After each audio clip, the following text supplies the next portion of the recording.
गुरुपौर्णिमा म्हणजे काय? गुरुपौर्णिमा म्हणजे शिष्यानं आपल्या गुरुविषयीची उत्तराई होण्याचा दिवस. गुरुपौर्णिमा म्हणजे काय? गुरु आणि शिष्यामध्ये असलेला प्रेम व्यक्त करण्याचा दिवस.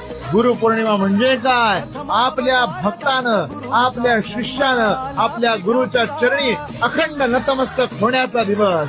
गुरुपौर्णिमा म्हणजे सार्वभौम असलेल्या गुरुच्या पदरामध्ये लोटांगण घालून त्याला तू मला कधीही सोडू नकोस हे आवर्जून सांगून प्रेम व्यक्त करण्याचा दिवस. मित्रांनो आणि विशेषतः भक्तगणांनो, लक्षात ठेवा, साक्षात सदाशिवानं, साक्षात नारायणानं सुरू केलेली ही गुरुपरंपरा आणि ह्या गुरुपरंपरेनुसार चालणारे आपण सर्व आपल्या गुरुच्या चरणी लीन व्हा.